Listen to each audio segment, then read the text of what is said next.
Bonjour, je suis Maître Sodium. Aujourd'hui, nous continuons notre route en enfer avec le troisième volet de la saga Hellraiser, le bien nommé Hellraiser 3 Hell on Earth, réalisé par Anthony Cox et sorti en 92.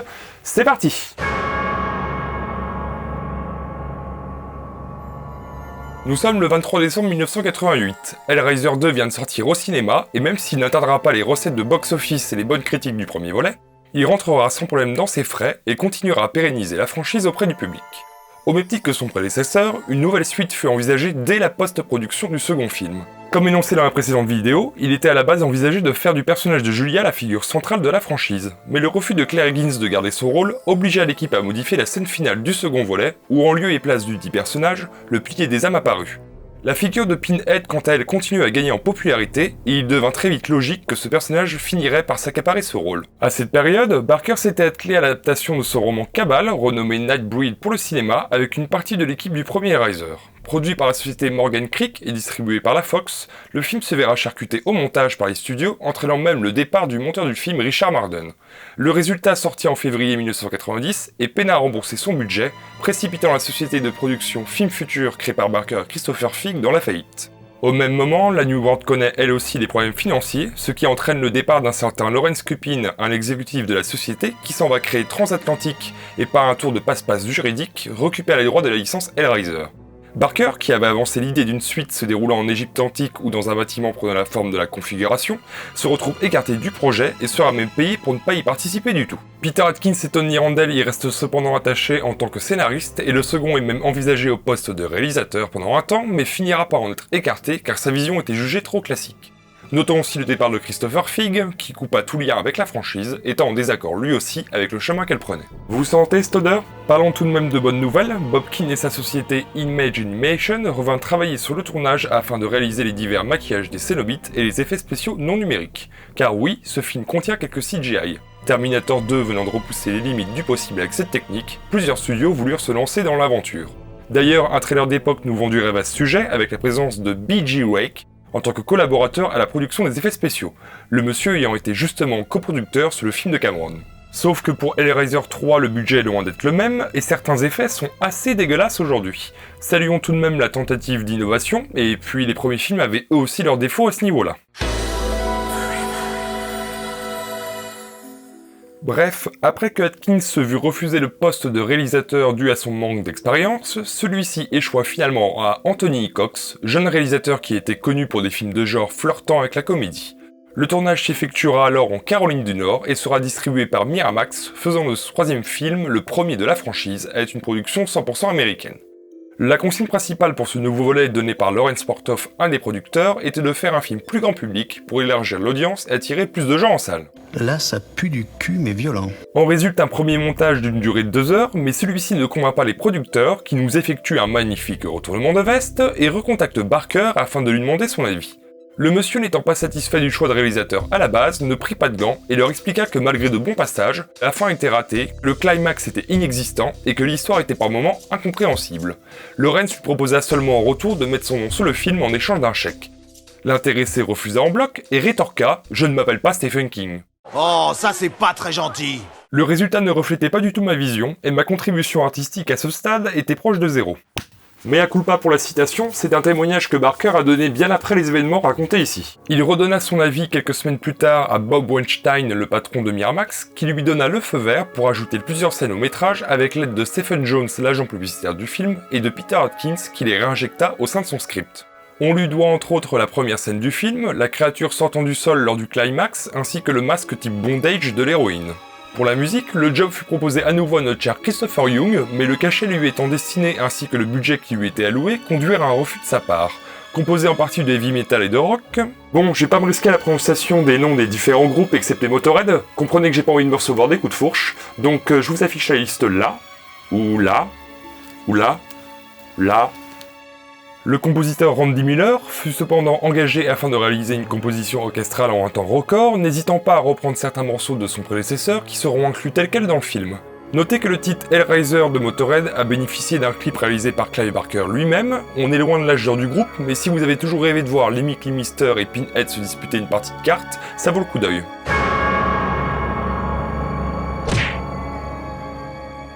Le film démarre à New York où nous rencontrons J.P. Monroe, joué par Kevin Bellart, qui rend visite à un antiquaire et flash sur le pilier des âmes aperçu à la fin du précédent volet. D'ailleurs, on peut constater qu'ils ont changé le design de celui-ci entre les deux films. Bon, on peut penser qu'il s'est nourri de pas mal de sang depuis le temps, mais c'est pas à moi de trouver ses justifications, bordel. Enfin, c'est surtout pour pouvoir y placer Doug Bradley plus tard, mais bref, là débarque l'antiquaire, qui n'est autre que le gardien précédemment rencontré dans le premier volet, admirez d'ailleurs la forme qu'il a pris ce coup-ci, celui du producteur en l'occurrence.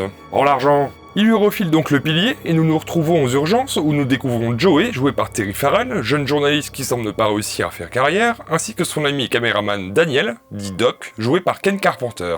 Notez que nos deux acteurs ont en commun d'avoir joué auparavant dans un film de Brian De Palma. Plus tu montes, plus dur sera la chute. Quoi qu'il en soit, le reportage de Joey tombe à l'eau faute d'événements et Doc est appelé ailleurs. Là surgit une victime du pilier qui explose dans la salle d'intervention. Il était accompagné par le personnage de Terry, joué par Paula Marshall, qui explique à mi-mot que tous deux se trouvaient à l'étuve, une boîte de nuit branchée de la ville. Joey, étant marqué par la mort violente et surnaturelle du garçon, décide de mener l'enquête là-bas. Cette scène est l'occasion de bien nous faire comprendre que le film a bien opté pour un ton et une ambiance différente par rapport à ses prédécesseurs. Je vous avoue que, étant pas au courant du tout des déboires de production et m'enchaînant les 3 films à la suite lors de mon premier visionnage, je fus quelque peu surpris par ce changement d'atmosphère.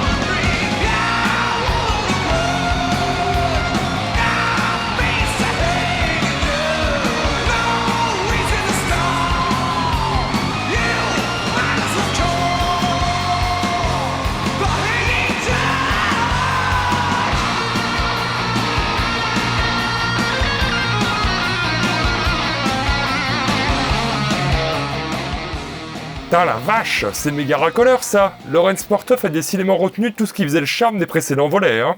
Tiens, coucou Peter. Après cette petite visite, elle finit par rencontrer Monroe, qu'elle recale gentiment en lui laissant sa carte. Terry, qui est sa petite amie actuelle, se fait jeter comme une moins que rien le soir même et négocie avec Joey un lieu pour dormir en échange de son témoignage sur l'incident.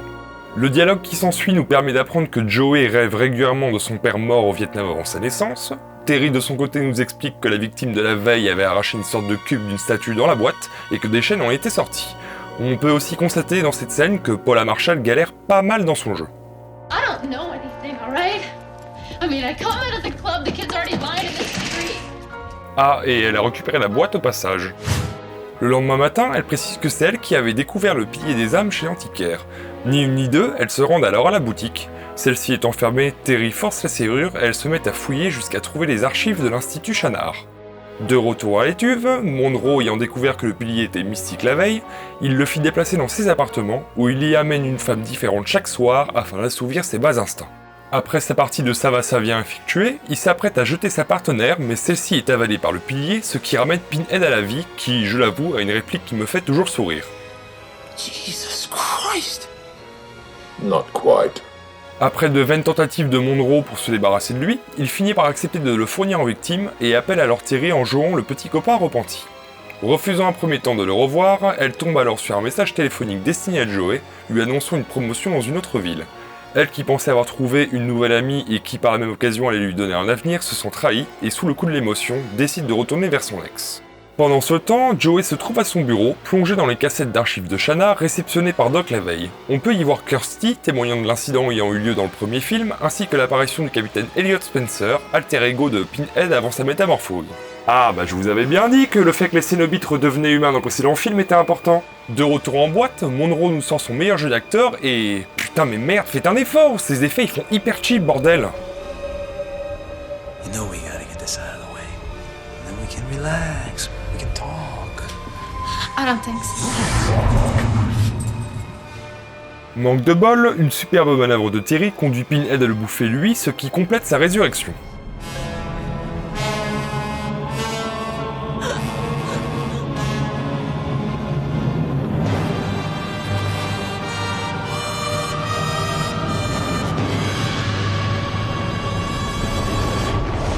Je vois bien que c'est censé être un plan iconique, mais je sais pas, ça manque de quelque chose, et le manque de grandiloquence des compositions de Christopher Young se fait clairement ressentir sur ce passage.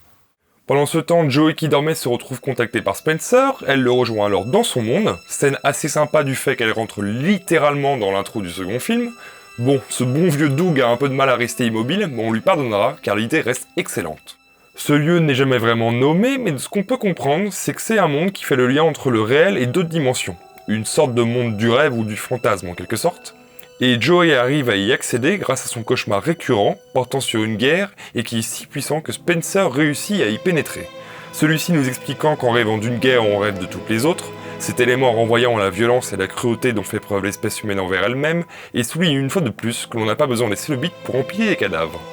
En plus de nous rajouter des bouts de lore à la franchise, des bouts de lore flous certes, mais qui seront mieux exploités dans d'autres médias et dans les suites, nous avons le droit à quelques éléments en plus concernant l'historique de Pinhead.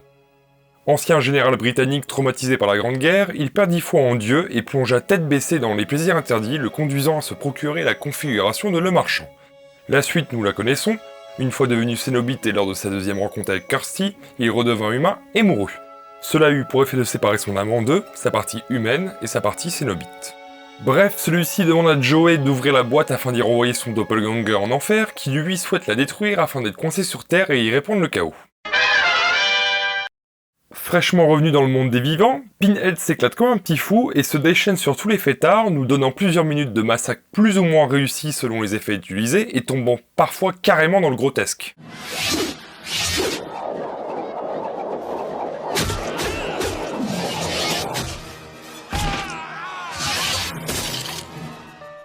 Joey revenu dans la réalité se rend compte du massacre qui a lieu à la boîte et demande à Doc de l'y rejoindre. Une fois sur place et constatant l'étendue des dégâts, elle trouve Doc décapité et rencontre notre chère tête d'épingle. Petit échange verbal musclé et... Don't debate with me, Carl! Just come here and die while you still have the option of doing it quickly! Alors, j'ai rien contre l'idée que Pinhead soit plus expressif. Après tout, il vient de sortir d'une prison qu'il a retenue on ne sait pas combien de temps. Mais déjà que de le voir rire frôle le ridicule, là, le voir se fâcher, je trouve que ça va trop loin.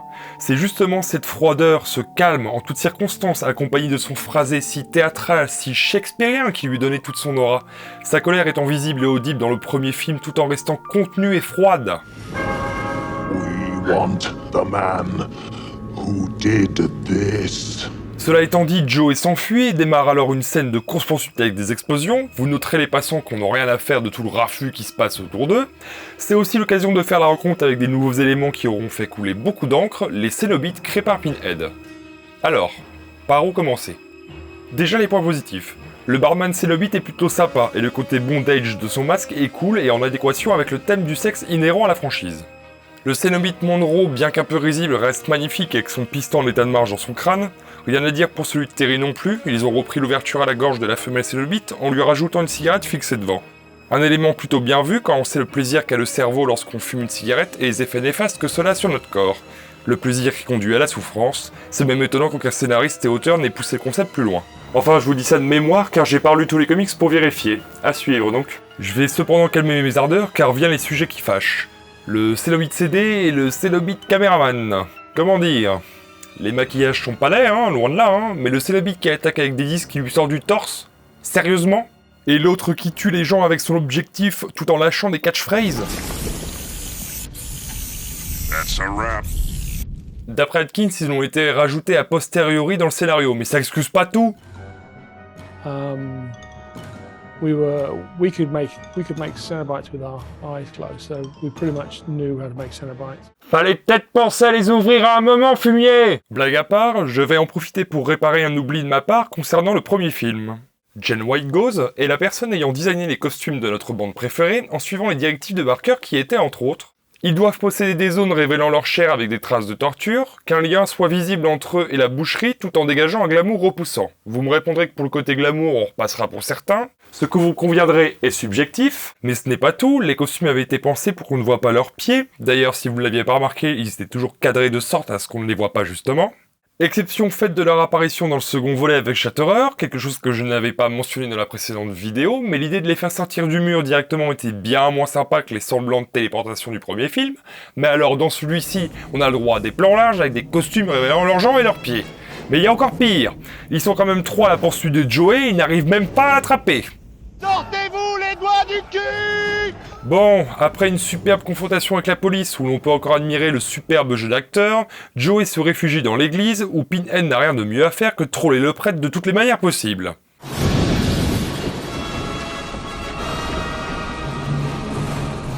I am the way.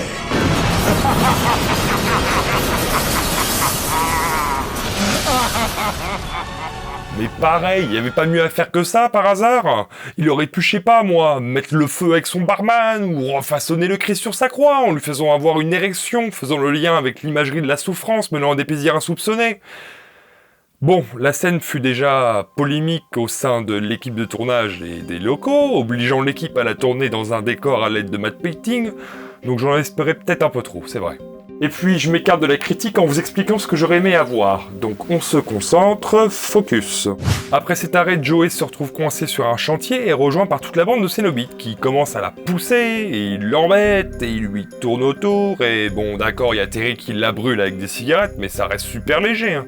En vérité, Pinhead ne peut pas récupérer la boîte sans que Joey la lui donne volontairement, d'où l'aspect passif qu'il a malgré qu'elle soit à sa portée. Ça n'excuse pas les 3 trous de balles qui galéraient à l'attraper, et maintenant que j'y pense, Pinhead il avait bien essayé de l'électrocuter au début de la poursuite. Il espérait pas la tuer à ce moment-là peut-être? Bon, finalement elle réussit à ouvrir la boîte et les renvoie tous en enfer. Is that it, Elliot? But I didn't bring him through my window. Elliot?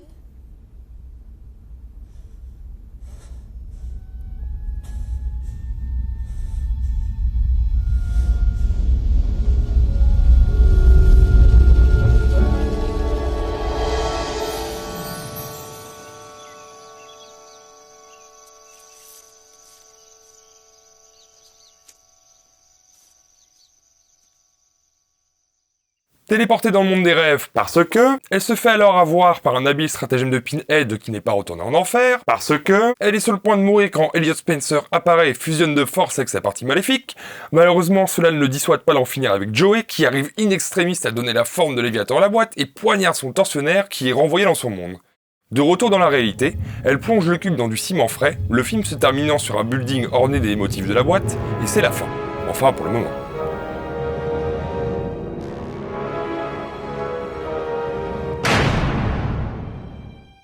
Bon, on commence par où avec tout ça? D'abord, sachez que j'ai été plutôt gentil avec le film, il reste assez mou dans l'ensemble, et ce n'est pas la seconde partie et son climax qui viendra nous sortir de cette torpeur. La faute venant sans doute de la réalisation, que je trouve assez molle même pendant les scènes dites d'action, et du besoin de présenter nos nouveaux protagonistes, dû au changement brusque de casting, malgré une volonté de raccrocher les wagons avec ses prédécesseurs.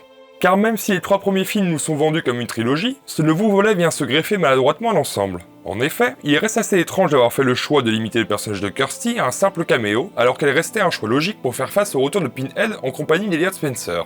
Elliot Spencer, seul rescapé du précédent film avec son double Cénobite, et qui a le mérite de venir fermer une porte précédemment ouverte, ainsi qu'un morceau de lore, qui, s'il est nébuleux, reste un ajout qui sera exploité dans les suites, ainsi que dans d'autres médias. Ce monde des rêves justement qui reste dans l'idée du second film, qui est que les autres dimensions existantes sont des métaphores de notre encéphale, le labyrinthe de Léviathan étant celui de notre esprit, pendant que le rêve, qui est une activité de notre cerveau pendant notre sommeil, donne le monde dans lequel Elliot Spencer évolue. Bon, c'est pas ultra clair, mais l'idée est là, c'est déjà pas mal. Bien joué Peter. Pour en finir avec Spencer, son personnage reste le plus intéressant et le mieux exploité du long métrage, avec un parallèle fait avec son statut de gradé avant et après sa métamorphose en Cénobite. Tous deux sont leaders d'une armée, avec à leur pied une montagne de cadavres dont ils sont responsables. Leur différence se situant dans leur réaction, là où l'un porte sa culpabilité comme une croix finissant par se détourner de son dieu avant de sombrer dans la folie, l'autre embrasse cette doctrine divine avec plaisir et se gargarise de la souffrance qui en résulte. Il reste cependant dommage de résumer les seules réussites d'écriture au pan fantastique du métrage. Passons rapidement sur Joey, qui n'est définie qu'à travers son envie d'évoluer dans son travail, et au rêve de son père qu'elle n'a pas connu, ce qui l'a conduit à devenir l'héroïne un peu par défaut. Monroe, qui lui n'est qu'un patron de boîte de nuit abusant de son statut afin d'assouvir ses besoins sexuels, et qui au détour d'une phrase nous fait comprendre qu'il est toute une version éco plus de Frank. Alors que ce n'est qu'un lâche et un assassin qui terminera comme un bon chien à Pinhead. En revanche, s'il y a un personnage humain dont on peut saluer l'écriture, c'est bien celui de Terry. Si au premier abord elle peut nous paraître extrêmement superficielle, on comprend vite qu'elle est une jeune fille un peu perdue, évoluant principalement dans le monde de la nuit et quêtant inlassablement pour avoir un toit au-dessus de sa tête afin de pouvoir rêver. L'activité de rêver qu'elle appelle ironiquement une vie nocturne d'ailleurs. I don't dream. Never have. Maybe it'd help if I slept sometime. I'm just kidding. No, it's just, it's really neat for me to hear about dreams. I'm jealous. It's like everyone has another world except for me, It's just me, my bag, and a series of shithead boyfriends. Be nice to see something else. Have a nighttime world. En extrapolant même encore un peu, on peut voir dans le jeu maladroit de l'actrice une possible piste de scénario abandonné voulant aborder le thème de la dépendance. Que ce soit psychotrope ou affective, pour les psychotropes, c'est visible uniquement pendant une scène de la Director Cut, nous montrons les hommes se livrer à un trafic de drogue. Les autres indices se résument au dialogue qu'elle a avec Joey à propos de la cigarette. Thanks. You can have one. I'm trying to quit. Go on. Now what the fuck, huh? Or do you think you're gonna live forever? Pour la dépendance affective, c'est encore là, avec l'emprise que Monroe a sur Terry et le souvenir d'un père qu'elle n'a jamais connu pour Joey, l'amenant à frôler la catastrophe. On a frôlé la catastrophe. Bref, tout ceci reste de l'extrapolation, et Terry restera le seul personnage à parvenir à son objectif qui est celui de rêver. I can dream now, Joey. Oh, you wouldn't believe what I can dream of. En résumé, un film avec de bonnes idées, mais desservi par un ton frôlant la comédie, accompagné d'un score musical bien moins impactant que ses prédécesseurs. Certains le jugent bon en tant que série B, mais je vous avoue que voir une licence que j'apprécie se faire saborder de la sorte dès son troisième volet me laisse pantois. Quoi qu'il en soit, le film sortit en salle en 1992 et se plaça juste derrière le premier volet en termes de recettes de box-office, ce qui confortera les producteurs dans la direction que la franchise prenait. Aujourd'hui présenté comme une trilogie, un nouveau film fut pourtant envisagé rapidement après celui-ci. Mais ça, ce sera pour une autre fois. Merci à vous d'avoir regardé cette vidéo. Avant de vous dire au revoir, comme d'habitude, je vais vous présenter l'édition du film que je vous recommande, ainsi que quelques dérivés. Alors, pour le film en lui-même, c'est toujours vers ESC qu'il faut se tourner. Vous avez le droit sur la galette à la version cinéma, ainsi que la version Director Cuts. Cependant, les scènes en plus sont dans un format d'image différent du reste du film, d'où le changement de qualité et de format dans cette vidéo. J'en connais pas la raison, juste que sur le net, elles sont présentées comme des scènes supprimées. Bref, en plus du film, vous avez le droit au making-of d'époque ainsi que les documents promotionnels.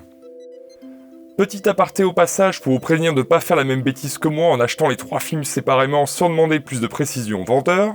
Tous 3 neufs, j'ai reçu ce 3ème Blu-ray sans fourreau, ce qui ne fait absolument pas con une fois rangés ensemble côte à côte, et ce n'est pas du tout vecteur de frustration chaque putain de jour à passer devant.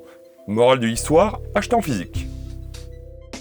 Toujours chez ESC, et promis c'est la dernière fois que je vous tanne avec lui, le Blu-ray regroupant les 3 documentaires nommés Léviathan, l'histoire d'Hellraiser. Mine d'informations pour tous les fans, il reste un bon complément aux divers bonus et commentaires audio des films.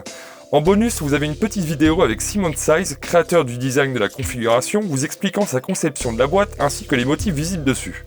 Pour les plus complétistes et les curieux, la BO a été éditée en disque et en vinyle et a elle aussi bénéficié d'un remaster.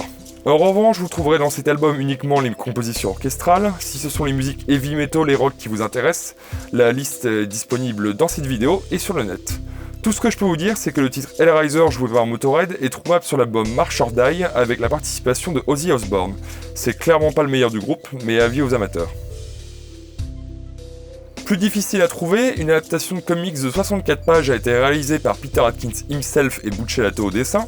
Édité par le label Marvel Epics, ce n'est disponible qu'en VO, n'espérez pas de scènes supplémentaires ou moins censurées, au contraire, c'est encore plus rushé que le film et le dessin va du passable au carrément moche. Reste néanmoins la résolution finale du combat entre Joe et Pinhead qui diffère et qui reste d'après moi bien plus cohérente avec le personnage. Voilà, nous en avons terminé avec ce 3ème volet, merci encore d'avoir regardé cette vidéo, je vous dis à la prochaine, et d'ici là, prenez soin de vous et du rock'n'roll, ciao! Tout de suite, on va s'écouter le tube qui déchire les dance floors. Ça s'appelle Promenons-nous dans les boîtes. C'est parti! Promenons-nous dans les boîtes.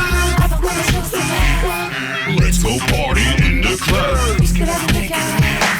Promenons-nous dans les boîtes. Let's go party in the club. Moi, j'irai en boîte, sous l'océan, pour y danser au ralenti et en apnée. La tectonique, les bras croisés, le French cancan, chaussures de ski, fixées au pied. J'irai en boîte quand j'arrêterai d'y compter les gens, d'y montrer les dents, de y manger des vents. Quand j'aurai 18 ans, que j'aurai fait imprimer sur un t-shirt blanc ma carte d'identité. Quand je serai fakir, que j'aurai la faculté de marcher pieds nus près du bar sans souffrir du verre brisé des mégots embrasés. Quand j'y verrai s'offrir lors d'un striptease endiablé, mon voisin qui tape au plafond quand au baiser soudain j'ai l'audace de siffloter.